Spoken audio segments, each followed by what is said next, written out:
Okay.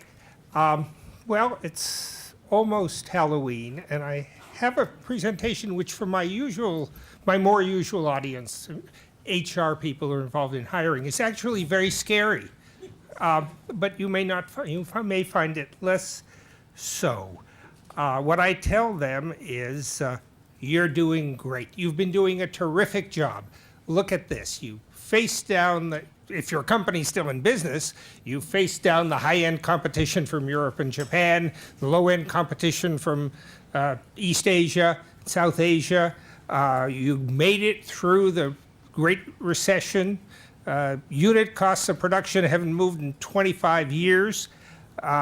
It's a terrific job, and you've been able to keep your companies afloat in recent years, by basically hardly hiring anyone, and only bringing in people if you absolutely need them, or if they can hit the ground running, be fully productive from day one.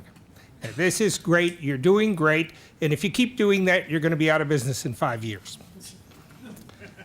And I really think that's the situation we're in. Companies have been doing things that are responsive to the immediate situation, but are not sustainable in the long run. And you're beginning to see them moving away. We've made some progress. 2009, global hiring freeze. No one could get a job.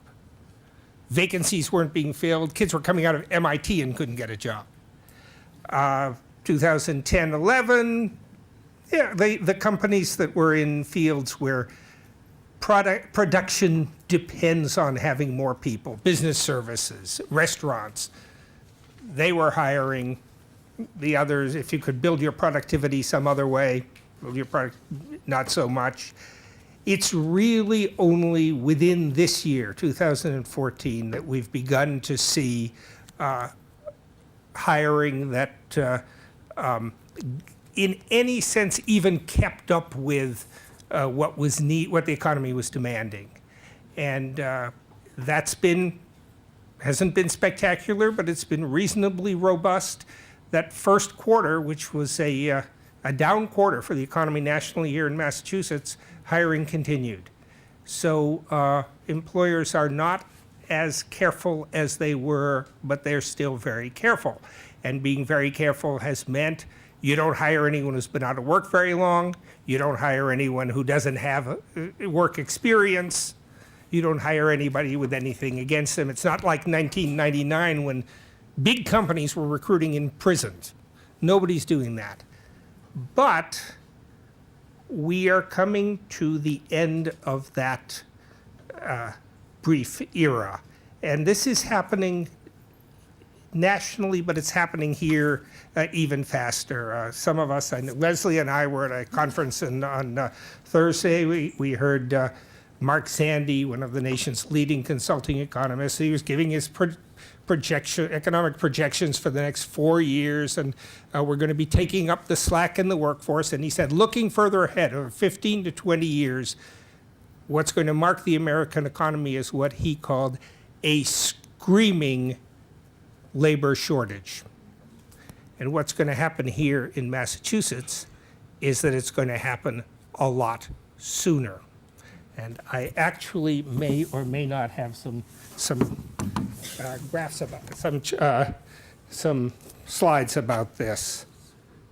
There you go. And if you see over on the right, you see who I lifted them from. I promised him that if he gave me his slides, I'd give him credit. So this is a projection of growth of the Massachusetts economy, employment growth in the Massachusetts economy. And what you can see, obviously, is we had this very bad drop. We've had ups and downs, but considerable growth right up through 2016. And what happens after that is not that employers decide to stop hiring. What happens after that is that there's nobody there for them to hire. And here's why. Just about exactly 2 years from now, the Massachusetts labor force is going to go into a slow decline in terms of numbers. And it's interesting, this is because we have fewer people coming in and we have going to have a lot of people retiring, and it may be that what the stock market has done over the past week will keep a few people working longer than they had been planning, but we're going to see a lot of people leaving the workforce. And that's going to be particularly important, I think, when you hear from Leslie, because there's going to be growth. There's going to be a lot of job opportunities created by retirements, even when there isn't growth in many fields. But in addition to the raw demography, we've also hit the wall or going into a decline in terms of educational attainment. And the reason for that is just a shift in the makeup of that population. We have a young population, people coming into the workforce, that is increasingly made up of various minority and disadvantaged and educationally disadvantaged groups, groups that tend to have lower educational attainment. And so even though every group in the population is becoming better and better educated, the overall numbers, averages, have leveled off and are projected to decline somewhat. And this is really what employers are going to be up against. And the result, again, these are Allen's projections, but this is over a forecast period of 4 years. And what you see is that there's growth in a number of industries. This is on a basis of 100 as of this year. And when you look at that yellow line, which is professional and business services, looks like pretty good growth sector. The trouble with that is that's a very diverse group of jobs. It's everything from people who are emptying waste baskets to brain surgeons. And what this pattern means, growth overall, but no particularly strong growth anywhere, is that the labor market is not going to be sending very strong signals to job seekers. So the good news is that there's going to be more demand for employees, and employers are going to be somewhat more flexible than they have been about whom they commit to by hiring. The downside or the bad news is that people coming into the workforce or re-entering the workforce are going to need more help and more guidance than they ever have in a situation where there were actually jobs out there. They're going to need to know where jobs are available, they're going to need to know probably about a range of options. They are likely to need to know more about what training options are available to them, because employers are still going to be pretty fussy. And in addition to that, or as part of that, we still are going to have, in my view, a huge problem with regard to youth employment. I don't really see that coming back. I don't think that in this tight workforce, that's going to mean that employers are going to be doing a whole lot more hiring of 17-year-olds. Paper routes are going to continue to disappear, and we're going to continue to pump our own gas. And so we're going to have a real challenge, a continuing challenge, getting young people into jobs.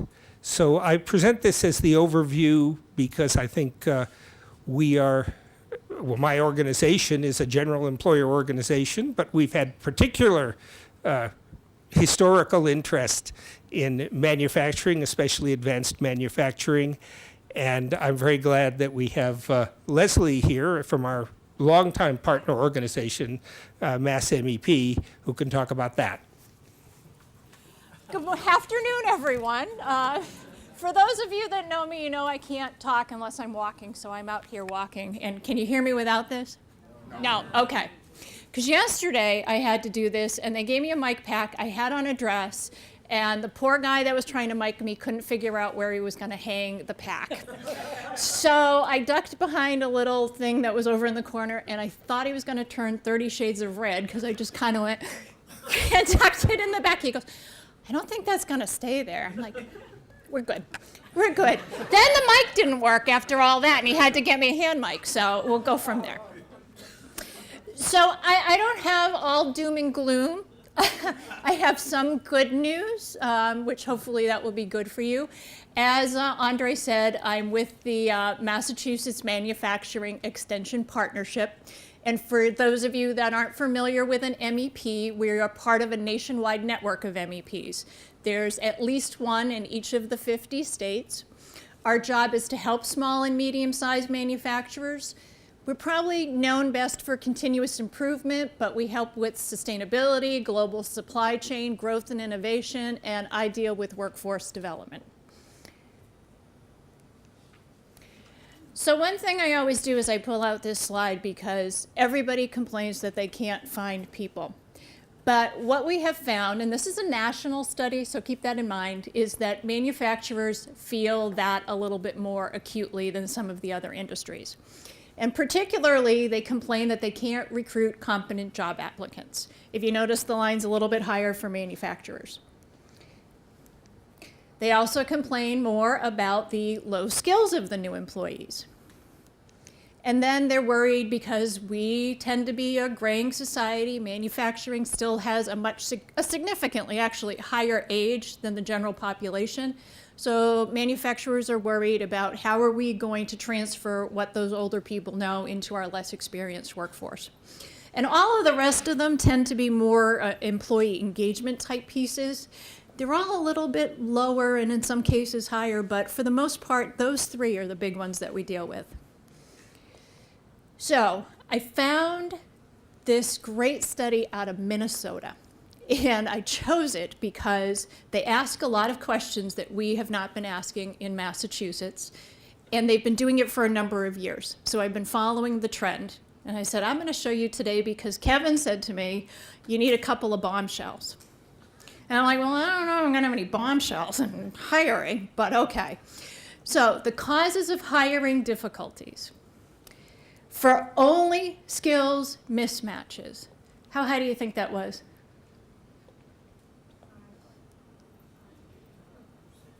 14. It's not very high. For only lack of work ethic or interest in the manufacturing sector. 28. 28. And then the mix of the skills match and other reasons was 31. What they also had on here, which I thought was interesting, was this group actually asks the manufacturer, how culpable are you? Do you have bad hours? Do you have bad working conditions? Do you not have a steady demand so you can't offer someone a full-time job? And they actually answered yes. So some of those other reasons may be that, but there were 26% of them that said it was because of the company that they couldn't find people, which I don't know too many manufacturers in Massachusetts would actually cop to that. So why are they having hiring difficulties? The big problem, and we see this in Massachusetts, is we have a lot of jobs that require simply a high school diploma. The problem is they require 1 to 3 years experience, and there's no place for you to get that experience. And that causes the hiring difficulty. The ones that have, we need a bachelor's degree to do this, or is a very specific pathway to do this, they're easier to hire for because that's what you're looking for. When it's just out of high school, you need to have that experience. So we have no way to give it to them. Not enough kids are taking vocational high school training. There's not enough vocational high school training programs in Massachusetts. So that's our job, to figure out how to fill that gap for those kids that don't go to voc school but want to go into manufacturing. How do we get them some experience and some training? So then 71% of those required more than a year. So a short-term training program's not going to give you the work-based experience that you need. Then I always tell people there is some good news. The definition of entry level has changed. And one of my employers actually wrote this on the board, that the definition of entry level has changed over the years. There has been a paradigm shift and the availability of skill sets are not meeting the need. Yet, you all know Mark Goodman down at the AMPRA, the academy where they did the study. 90% of manufacturers in Massachusetts will hire someone with a little bit of aptitude, but a really good attitude. So the employers are starting to get the picture that they need to do some of the training themselves. So this may or may not be news that 70% of the manufacturers in Massachusetts are less than 20 people. It makes it very hard when you are less than 20 people to hire someone who is inexperienced. So these are the companies that struggle because they're looking for the perfect person to walk in the door. Well, guess what? The perfect person hasn't walked in the door in the last year because the perfect person doesn't exist. And we have this conversation, and I've had it with a number of people in here. Sue, you and I had it the other day. Well, they're going to have to accept something lower than what they want and train them. Yeah, sounds logical, but they need someone who can hit the ground running and be producing at 100%. They're not in enough pain yet to figure out how they're going to work around that. But as you heard from Andre, we're getting there, and we're getting there very, very quickly. There are not going to be enough people to go around to do this. And it sounds crazy, but when unemployment is very low, it's much easier to do my job because people are willing to accept something less than they would when 10% unemployment was going around. It's crazy because these people are no more or less skilled than when it was 10% unemployment, but it's a perception that happens with the manufacturer. So I just want to quickly run you through. You may have heard about the MACWIC and this credentialing pyramid that we've been talking about for quite a while. It's something we've put in place so that the manufacturers have a roadmap. It can be used for new hires, incumbent workers, and for schools. And it takes you through a 5-stage training program going up to an associate's degree, which we're now working on articulating that to a bachelor's degree.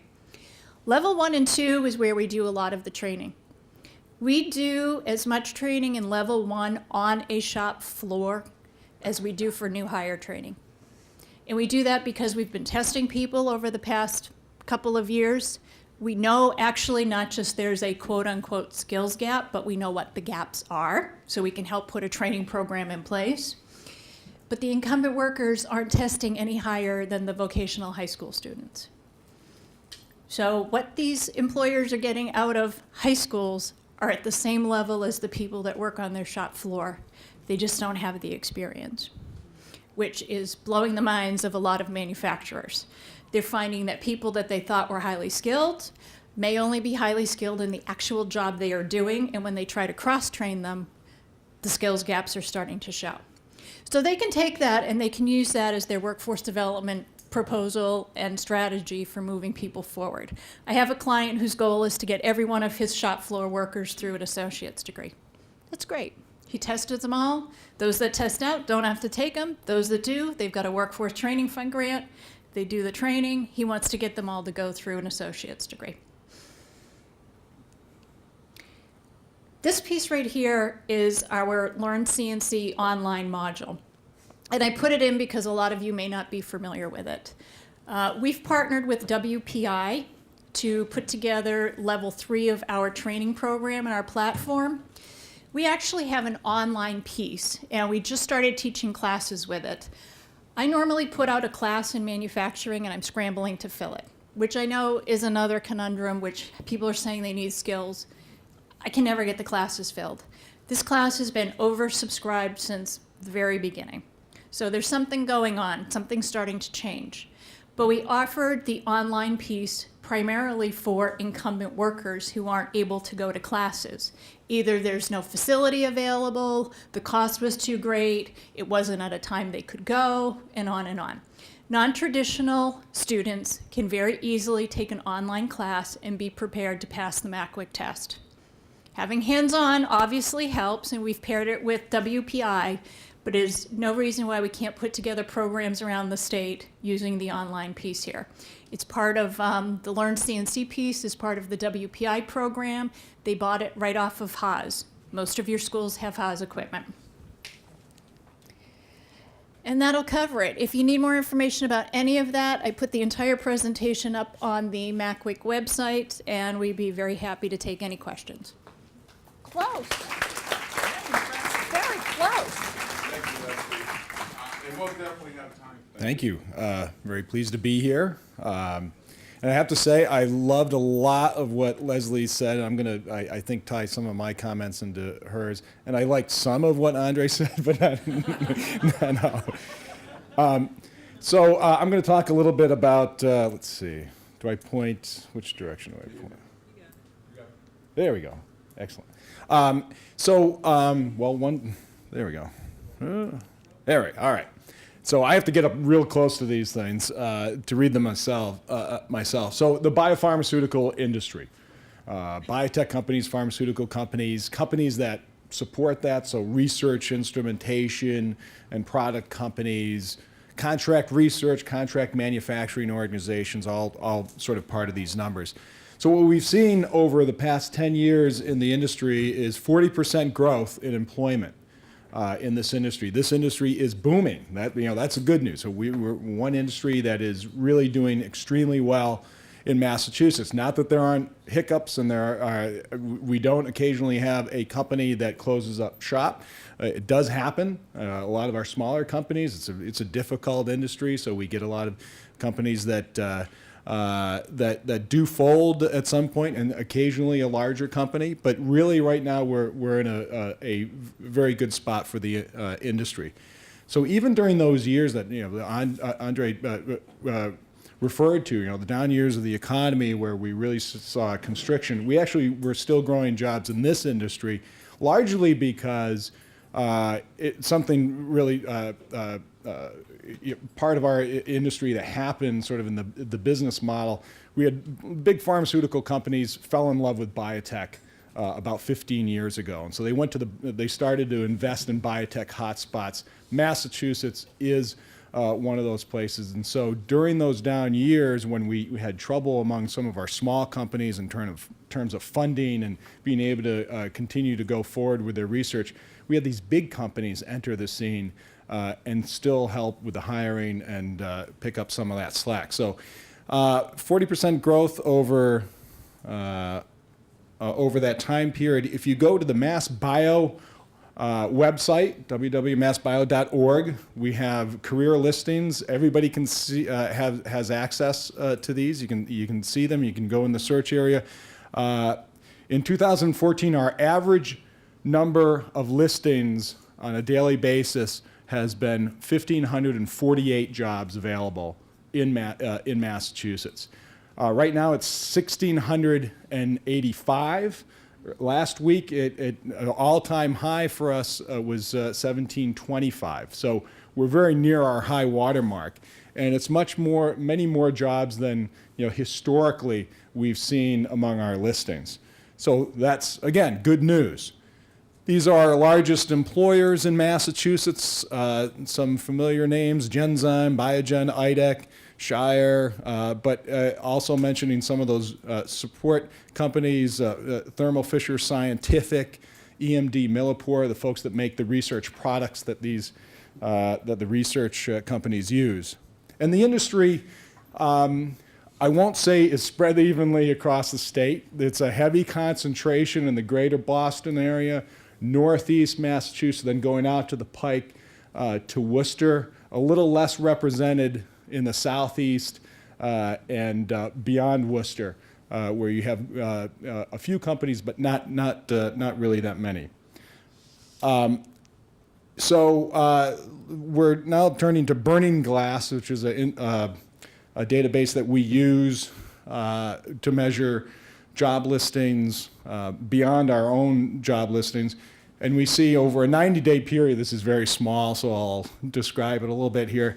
Massachusetts led all states in terms of the number of jobs in our industry that have openings that are available. So Massachusetts, 3,850 jobs available over a 3-month period. Leads even California, which is a bigger biopharmaceutical cluster than ours. So, and where are those jobs? What kind of jobs are there? Well, we have a good number that are 40% are actually what we would classify as corporate jobs. So corporate office jobs, sales, sales, marketing, you name it. Scientific jobs, again, over that 90, made up 24% of the jobs, but everybody sort of thinks of our industry as it's, folks in lab coats. Well, that's sort of the tipping, the front edge of the industry, but behind every scientist, you have more people that are not in the science. So that's important to remember. And it's also important to remember in our industry, 1 out of 5 jobs is in manufacturing. So of those 57,000 or so jobs that are direct employment in the biopharmaceutical industry, 1 out of 5 is in manufacturing. We have a very strong manufacturing cluster associated with the drug development industry. We have a particular expertise, especially in biologics manufacturing, biologic drugs, so that's an important place to keep an eye on.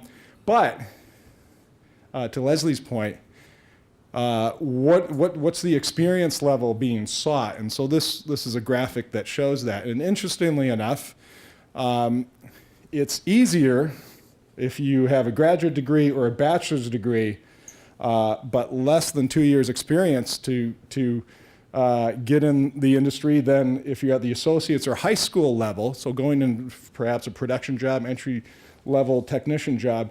They actually require more, they tend to require more experience than they do for the higher level jobs. So that's interesting. That's an issue we have in the industry. We have to, it's a concern of ours. And so we have been doing some work in the area. Top skills available in the, and this is extracted from all this data from Burning Glass. And so you have some very specific requirements, skills in clinical development, pharmacology, oncology, but then also some more general requirements, collaboration, as an example, data analysis, regulatory affairs. I had a slide, it didn't quite make the transition to this presentation, but among our highest the companies that are really hiring right now, I can name a few off, and you can go to our website and you can actually put in, you can actually see the number of companies and who's hiring. Genzyme, Shire are among our larger companies that are really looking to add a lot of jobs. We just had a company locate to Massachusetts, in the process of locating, Baxter Healthcare. They're going to Cambridge. But for the most part, we're in hiring mode. For our industry is a very cosmopolitan industry. As high as 20% of our workforce is foreign born.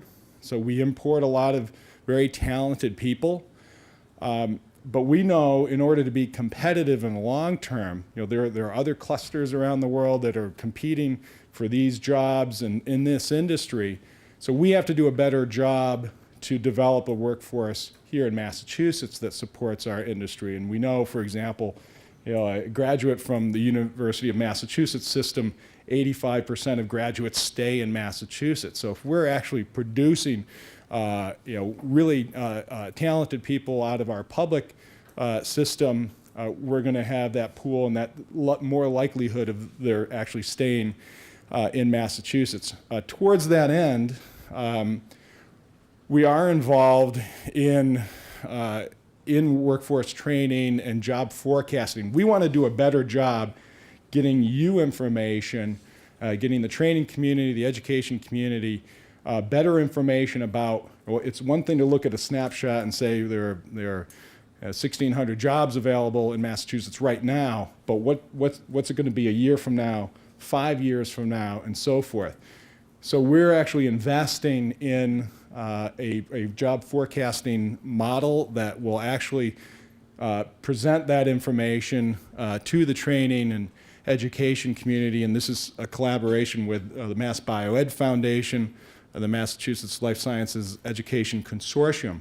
The consortium has done some nice job already in terms of working with the community colleges. So we now have 8 community colleges that have certified programs that the industry has certified. You graduate from these programs and you have the core competencies and the skills to work in this industry. So we're basically telling our employers, these are graduates that you should hire. They have these core competencies. And we have 10 certificate programs in the community colleges that also have those core competencies in place. But again, we need to do a better job at really forecasting down the road. So this is something we're going to be doing going forward. So the snapshot is, this is a booming industry. We want to do a better job forecasting what's down the road. In terms of some positions that we do see some issues in terms of starting not to have enough qualified people, we hear that in quality control and QA and QC in areas of production. So those are issues, and then regulatory issues. So we have more companies that are maturing and they have more candidates that they need to go through the process with the federal government and the FDA in order to get these products approved. And because our history isn't we're not a state like New Jersey where all these big pharmaceutical companies were historically, we have fewer people that really have that experience. And so they're trying to import a lot of folks from out of state, but that's an area where we could spend a little more time in developing more people with these regulatory skills to serve our industry. So that's a quick glimpse. The future looks bright for the immediate 5-10 years. This is industry that is going to continue to grow. Looking at things globally. But again, we need to do a better job as an industry to get you good information so that we can help help you direct training activities to support additional growth. So I am done. Thank you.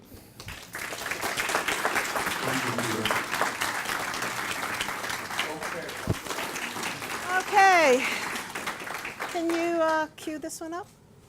So before I start, I'll give you the one bottom line I have here. I just want you to be aware of the drinking water and wastewater industry. It's usually not thought of. Does anybody know where their wastewater goes to? Anybody? Ocean. Well, but which plant actually in your community? Do you know? Well, not from here. That's true. How about your drinking water? Where does it come from? Did I hear the pike? Mass pike? Have you ever been to a drinking water plant? Have you ever been to a wastewater plant? Yes. Brianna went. We organized that one. Was it good? Was it a good idea to go? Okay. It does smell. Educational. Thank you very much. So that's the bottom line, is that you should be aware that these exist. Jobs do exist at them. And there's going to be quite a few retirements coming up. Which button do I push? Thank you very much. And before I start, can we all tilt our heads like you're interested in this and engaged? Come on, everyone. To the left. All right, thank you very much. So you're all engaged. I've been working with drinking water and wastewater plants around energy management issues, And then also got interested and worked with the New England Clean Energy Council around clean energy related jobs. We did a lot of workshops and focus groups. And the one thing I did learn from this in terms of green jobs is I am not going to overstate the number of green jobs associated in this industry, okay? So the numbers are probably in the report. I am a very expressive person, not analytically. Luckily, I had a colleague who worked on the report with me, so the numbers are there, but I don't actually remember them, to be honest with you. So we were just trying to look at these issues like any other sector. You know, what are the opportunities? Do they exist? Is it just in my mind? What are the challenges in entering this workforce and then also progressing through? Because it's one thing to enter the workforce, as you know, but what you want is a career pathway. You want it to lead to something else, et cetera. So one of my other bottom lines for this mini talk here is that this industry is incredibly supportive. Once you're in, they are incredibly supportive and have a very structured and normal and established career pathway. If you're an operator 1, you get your license. Then you go to 2, you go to 3, and they support you all along the way, which I think is unusual for a sector. What was my other question? What number and types of jobs? Again, I'm being very quiet on the number. They are opening up, and there is a large retirement group coming up in the next 5 to 10 years. What we did find when we started this study 2 to 4 years ago is as the economy got worse, the retirements tapered off, but we'll see. And the other is what kind of training and educational support do you need to continue on this? And again, this pathway thing. So I know it's hard to see this one, but this is a shot of a whole bunch of operators at one of our energy management roundtables, and it's probably a very good representation of who's actually in the sector right now. Since the time that we started, we had at least 2 people retire. However, what you do see here is this young woman here who got interested in this sector as a Girl Scout when she went to a wastewater treatment plant when she was like 12 years old. She became an operator, a director of Charles River Water Pollution Control District, and is now the director, actually runs one of the largest systems in the state. But you'll notice very few people of color in this kind of a picture, and that is definitely an issue and a challenge across the board in Massachusetts. I'm not going to go through this too much. The point here being that we started all, and not statutes, but statutes. With big push was in the 1970s. Lots of money, lots of legislation. No direct discharges of sewage as they were when I was a little girl. But with that, we have an aging infrastructure, and we also have an aging workforce. And a lot of that is changing. And again, approximately 30% of the current workforce is eligible for retirement in the next 5 to 10 years. These are good jobs. They can be dangerous jobs, but if people like working with their hands, wastewater plants smell, drinking water plants do not. But there's people in these jobs also talk about how every day is slightly different, and they love these jobs. And quite frankly, we are all beholden to them for our public health and our environmental quality. There are some changes. This graph, because it's a research project, we always have to have a graph. But I'll see the graph. This is the large number of operators. But the point is that there are lots of other entry-level jobs at these facilities and associated. I've usually been talking mostly about municipal jobs, but there are also a whole bunch of jobs in private companies, in contractors, et cetera. So it isn't just the people who get those licenses. This was traditionally sort of the skills that you needed. Somebody who really wanted a job for life, interested in working with their hands, high school or higher ed, some basic math schools, and what I didn't put on here is basically that you knew somebody within the system. And typically the wastewater plants, unfortunately, were for the nephew of the nephew of the cousin who had kind of messed up in other places, and we put them there. So that is continuing a challenge of those existing network issues. What new skills coming up are SCADA systems. This is supervisory control and data acquisition. These are more and more really the automated monitoring and management, not just of wastewater and drinking water plants, but of large commercial buildings, all the HVAC systems, et cetera. And this one, I think, is a prime place for expansion in terms of careers. People do need to understand some of the regulations. I'm going to read this quotation because you can't read it. My supervisor was a pool guy and a butcher before this. That is that a plant. Another guy I worked with was an electrical engineer. I was a plumber and a cable technician. We have a guy with a mechanical background. So we all come from different backgrounds, and that's very typical at these facilities. The jobs are changing. This is a solar array at Chelmsford. So operators who never had to think about energy are now becoming almost developers, and they maintain these kinds of on-site generation. Obstacles. The sector is invisible. Nobody thinks about this stuff unless you have a backup or unless you have a boil order or some disaster, a main water main breaks. This is Lowell, Mark Young from Lowell Regional Plant, an incredibly committed operator and very committed to that next generation and bringing people into this career. Again, as I said, existing networks, you need to even know about this sector and then figure out who should I talk to even figure out that this is something I want or that jobs are available. There are some changing requisites for certification in the drinking water, so it's a combination always of education and experience. And basic math skills is continuously mentioned as a challenge. But Mark will say, give me somebody who really wants to do this work, somebody who is interested, and I can train them. Okay, reasons to be cheerful, vital role of water. I would also say that this is not going to be outsourced to China anytime soon. Several entry-level points. And one of the biggest issues now are actually those older, that operator 6 level, are starting to leave. And so, again, that pipeline, not just entry-level, but mid, and then senior management. Again, as I mentioned, unbelievable institutional support for these career pathways. Unbelievable. It's institutionalized, they're proud of it, and there's an incredible commitment to bring people not just into this work, but to carry them through. Changing face of the field, again, these are students. This is in Worcester. They have an internship program, absolutely crucial in getting people interested in, aware of, and actually into this field. Lots of new outreach and training models, and internships, as I mentioned, make a huge difference. This is just a long list of some of the things that are being done in this sector, both from the public sector, private sector, academia, the regulatory agencies.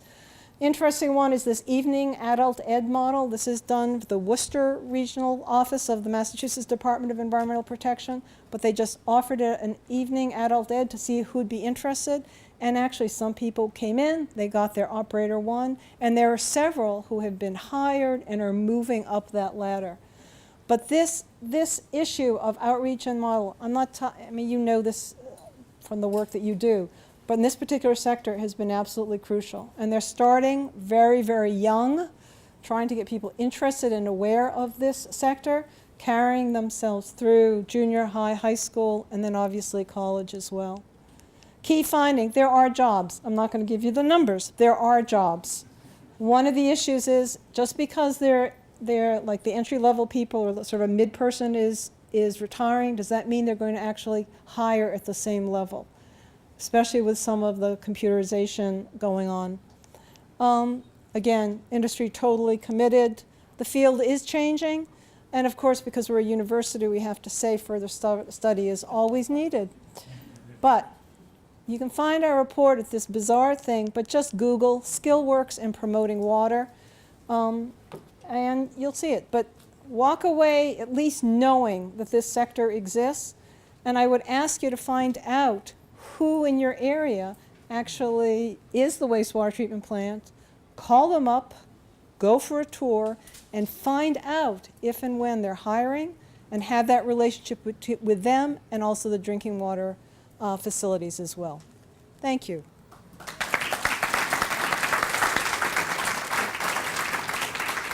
Thank you, Madeline. And I believe from our earlier conversation, Madeline just gave you a call to action. So when you leave here, make a call. Oh, it was just one. That's good. We did good. So what we're going to do now is we have about 15 minutes to take some questions. So if you have a question you want to ask, you have an industry of professionals, wealth of knowledge. So does anyone have a question?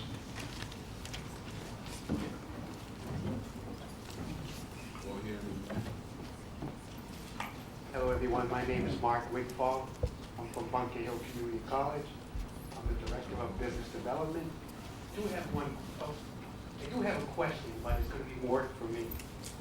First question is, how do the community college system help in this situation of getting people into these jobs?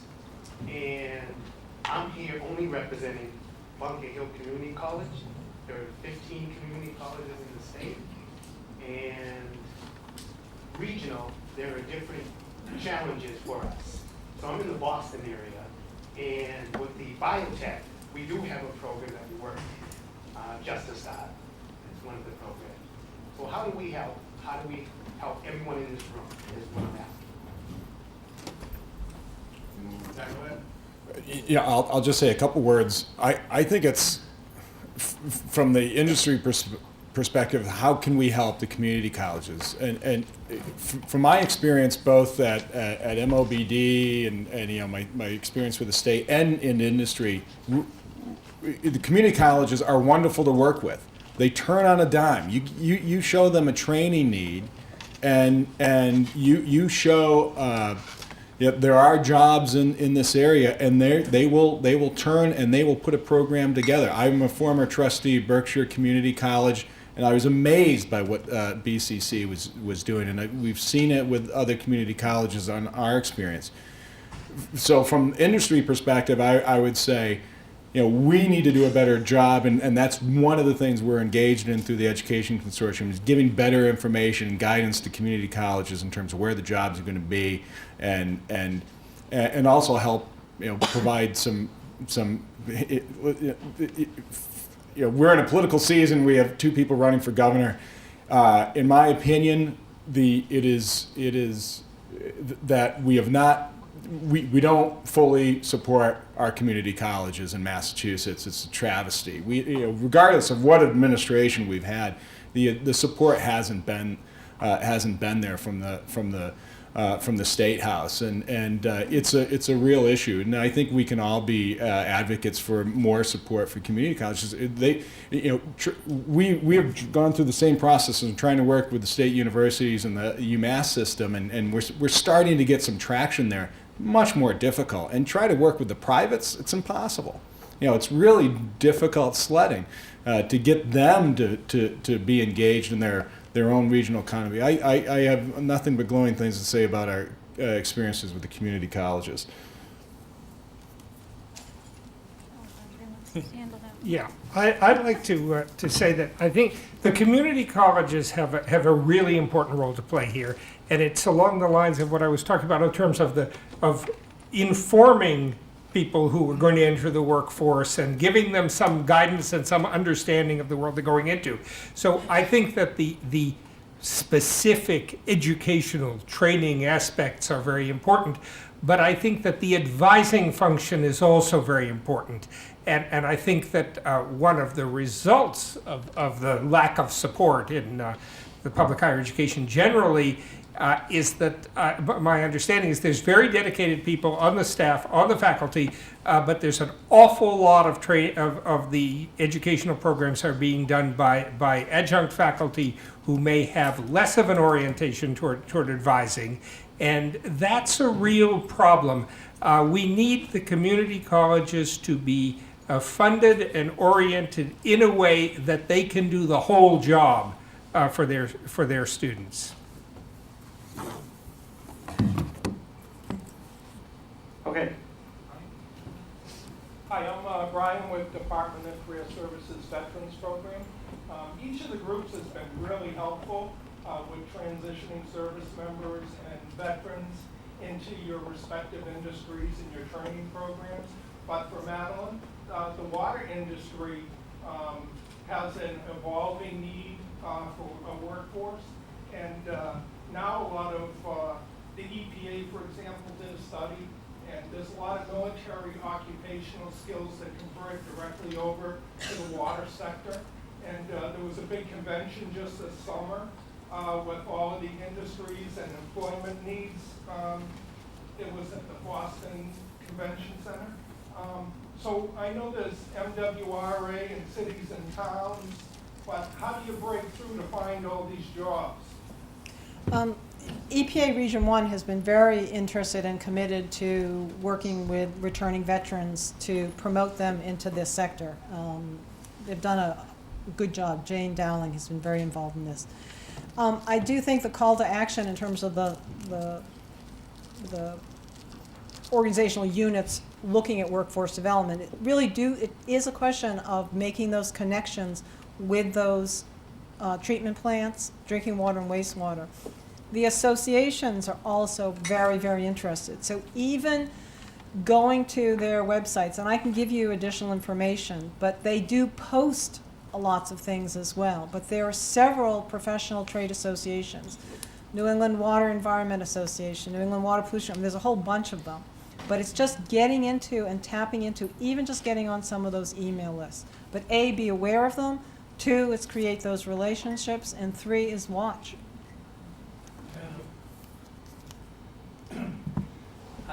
To the gentleman from the community college is a perfect example of how the community colleges can get work together in helping with some of these programs. We were working with BTL specialty residents over in Andover, Massachusetts, and when they closed, we worked with those folks and set up a wastewater training program with Northern Essex Community College. And not only were they placing those people, the wastewater folks, into the wastewater treatment plants, but any of those printed circuit board companies, any of those companies that happen to sell water, also need wastewater trade folks as well too. So that's how we work together. Rapid Response and the One Stop Career Center work together with Northern Essex Community College, where they actually set up a training program specifically around that need for those people from BPL specialty residents, and actually place a lot of them in those careers. So we're gonna take a question from Diane and then Greg in the back, and then we're gonna start to wrap up. Thank you. A quick plug and a question. Leslie, happy to meet you. I'm Diane Hurley. Leslie and I have been talking a little bit about how OJT and specifically the JDNEG might figure into tying into the MMEP program and the jobs that are available. But for all of you in this room, as you encounter job opportunities with any of these industries and any other industries, I ask you to consider, is on-the-job training a viable option for any individual who either has had training and just needs a little bit more in order to be able to succeed at an entry-level position, or maybe hasn't had training, has had some work experience, and that OJT is that necessary link. But my quick question for the panel, in addition to OJT, of course, apprenticeship training is the buzzword, the national buzzword now, and there is going to be a lot of funding to support apprenticeship training. Are there apprenticed jobs within your occupations? Thank you. So the Mass MEP has a sister organization called the Manufacturing Advancement Center, and we actually hold a sponsorship for machine operator apprentices in the state of Massachusetts. So those people that go out of our level 3 program have essentially taken all of the classroom training they have to take for the very first year for an apprentice program, and they leave with their apprentice card. They're required to do 2,000 hours of on-the-job training with their employer. If they choose to credential our program, 600 of those hours have to be specific to the college, and the other 14 can be company-specific. But at the end of the year, they do get their apprentice certificate. So in the biopharma space, not so much apprenticeship. there is through the Life Sciences Center in Massachusetts an internship program that is very good. And speaking to the issue of experience level and how do you get those entry level positions, those interns, about 150 a year, they all get hired in the industry. A brief experience, 3 months, but they get in the lab or they get in the office setting or they get in the production setting, and even that amount of experience is what these companies are looking for at very least. So apprenticeship perhaps it's something we really need to look into, especially on the production side, but not so much in existence at the moment. Internships we love. And we love internships as well. A lot of OJT in the wastewater and drinking water sector, but also obviously there are electricians and plumbers that have their apprenticeship programs, and that's tied into this. And now that I have the mic, just 1 second, and you're all here, people a lot of times ask me, well, I have somebody who's interested in getting into the environmental field or into sustainability, what can I do, et cetera. And there's one piece of advice, and that is find some kind of volunteer opportunity. There are lots of energy teams, sustainability teams, houses of worship do energy assessments, or they're working on environmental issues. And I know that's a bizarre thing to ask and say, well, you're looking for a job, but find a volunteer opportunity. But if you really want to break into this field, it's a really viable way, and I'm actually living proof of that. So there you go. So thank you. We have one more question in the back. Hello, my name is Greg Burnett with Boston Grilling. My question is probably to Andre. It resonated where you were talking about the projections of lack of labor itself, but I think my point is on prejudice and bias, and how can we, I'm going to reflect on something that was said in 2012 or 13 by the president of the European Bank, where he said about youth unemployment, where it could be a national security crisis, that it could happen, I mean, really. And I'm looking at, like, with the biases and prejudice, how can we use that information and what that gentleman said to galvanize the labor, the yes people, the people in the labor force to cut down the prejudices and all the no's around looking for the perfect type of employer and everything. So I'm just saying, with your research and everything, how can we galvanize and saying, hey, we're really playing with fire and we need to address this stuff right here? Well, I think that it's at this point, it's largely a job owning exercise. I think we have to keep saying that. We have to keep reminding people of that. I do think that the hiring general atmosphere that we've had for the last whatever it is now, 6 years, has been bad, not only in terms of getting people putting people into regular jobs, but also in terms of bringing young people on in internships and so on. I mean, for one thing, somebody has to supervise those kids, and that gets harder when you're running very lean and when you aren't particularly concerned about the future workforce.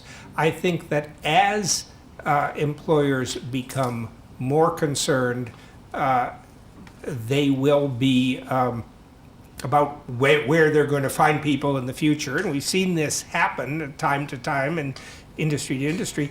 Then they'll become more willing to open their doors and bring young people in and give them a chance. I think that one of the biggest pieces of prejudice we have to deal with here is prejudice against the young, but I think there's other kinds as well. And I think in that regard, it's very important to I think that more young people coming in from more diverse backgrounds, coming in as interns, as summer employees, whatever, is going to be very useful in a couple of ways. Those are going to be the people in the pipeline. They're going to be familiar. Furthermore, an awful lot of jobs A lot of people get into jobs because someone who's already working for that company recommends them. So I think that this is a situation where, one of those situations where market forces may actually do something good for us in the long run. And in manufacturing, the prejudice is on the side of people not believing that this is a production job that they would want to go into for a career. That it's dark, dirty, and dangerous when that's about as far as it is from reality. And we just can't find enough applicants. And the applicants that we find, we end up weeding out more than 50% of them. Do you want to say anything, or are you all set? Good. Yeah. Oh, thank you. As we pass it along to Madeline, I'll add one thing as well. What we see among our own employers is overhiring, sort of. They're asking for a bachelor's degree when in fact an associate's degree would work, and we see that especially in manufacturing. We're starting to change that mentality among our manufacturers, and often what happens, you hire somebody at a bachelor's level, they're not necessarily interested in the manufacturing side of things. They want to get into research, or they want to get in a different part of, but that's an entryway. Well, it's a terrible situation for the employer, because you're going to be retrained. You're going to have to retrain somebody in 2 or 3 years, as opposed to somebody who wants to be in manufacturing, and that is their career ladder is through manufacturing rather than out of manufacturing. That's something that we have to work on within our industry to do a better job, and we're having that conversation with our employers. The drinking water and wastewater sector has traditionally been a white male business. There's no question, both in the private and the public side. Women have broken into it, but there's still issues that prevent people coming into this pipeline and then moving up. That is the reality, sad as it may be to admit that. However, what I have seen is when you have specific programs that are part of the way that these plants do business. So a plant works with a youth group or a high school set, brings them in, does that internship, that apprenticeship, on the job, whatever training, whatever you want to call it. It's bringing them in, seeing for them if they like this job, if they like this sector or not, and then also it starts that relationship. That's when I've seen it actually really work and make a difference. Can we thank our panel, please? Thank you.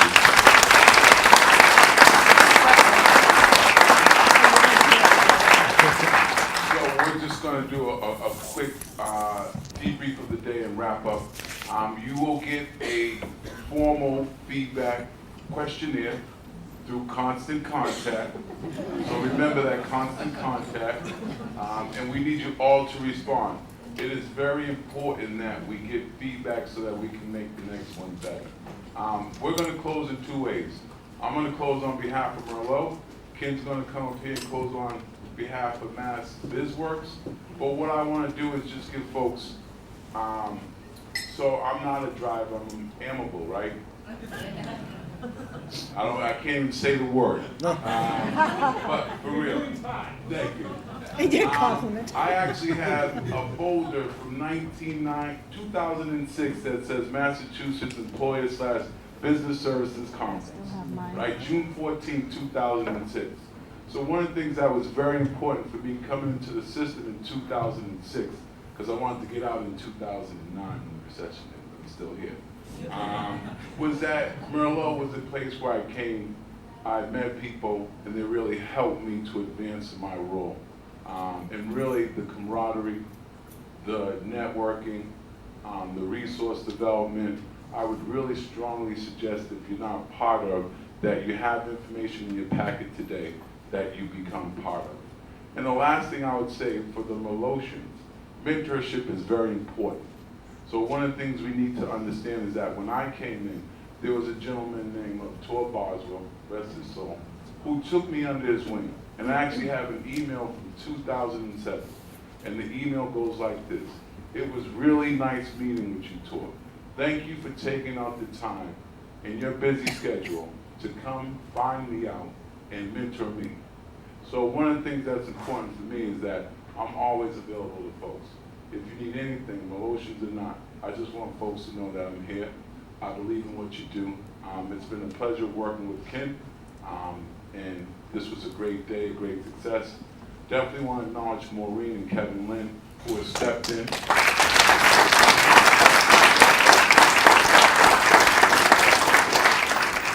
Because when I had my opportunity to move up through the work that I've done with the help of my team from Boston Creeling, Greg Burnett, Monica Jones, and Mike Branch are on here today, Kevin and Maureen and the group decided that these were the folks who wanted to lead them.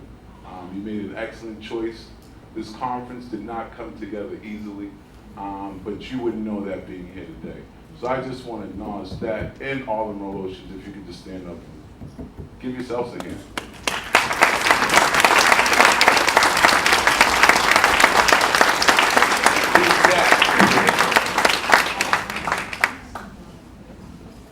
Okay, folks heard me in the opening of this conference, and yes, this is the end. But as a fellow Molotian as well, as a fellow voter on MOBD's EACC committee, and Biz Works, I can say the lead of this participant.